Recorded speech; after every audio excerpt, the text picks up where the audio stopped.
নমস্কার বন্ধুরা, তোমাদের সঙ্গে দারুণ একটা রেসিপি নিয়ে এসেছি। কি জানো? এই যে দেখো, তেলাকুচু শাক, এই দিয়ে মাছ দিয়ে ঝোল হবে। তোমরা আমার সঙ্গে থাকো, কিভাবে সুন্দর করে রান্না করে তোমাদের মনের মতো করে তুলি। এই যে বেছে নিচ্ছি এখন, সব সুন্দর বেছে নেব। এগুলো বেছে নিয়ে তারপরে রান্নায় যাব। মাছটা ভেজে নিয়েছি লাল লাল করে।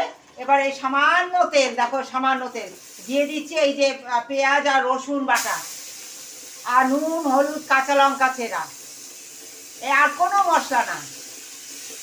তোমরা তো আগে আমার ভিডিওতে দেখেছো, আমি কাঁচকলা, পেঁপে দিয়ে আমি এই রেসিপিটা করেছি।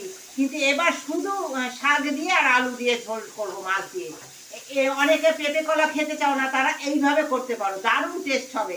খেয়ে দেখো একবার। দেখো, শাক যেহেতু আমি মশলা কিন্তু বেশি ভাজবো না, পেঁয়াজ রসুন খুব বেশি ভাজা লাগবে না, একটু সামান্য সেঁতলে নিয়ে আমি দিয়ে দেবো এই শাকগুলো দিয়ে নেড়ে নেবো। যাদের সুগার আছে তারা আলু ছাড়াও করতে পারো, ভীষণ ভালো লাগবে খেতে। দেখো বন্ধুরা, আমি জল দিয়ে দিচ্ছি, সুন্দর ফুটে গেছে। এবার মাছগুলো সব দিয়ে দেবো আমি। এবার শাক সেদ্ধ হওয়া পর্যন্ত জাল দিয়ে নেবো। আমি কিন্তু জল দিয়েই প্রেসারে দিয়ে দিয়েছি। এইভাবে তোমরা শর্ট করে 1 মিনিটে করে নিতে পারো, কোনো স্বাদের পরিবর্তন হবে না, বরং ভালো লাগবে। আর খুব কম সময়ে কম খরচে, মানে গ্যাস খরচা হবে না। আর এই যে তেল গরম করে নিয়েছি, দিয়ে দিলাম শুধু রাঁধুনি।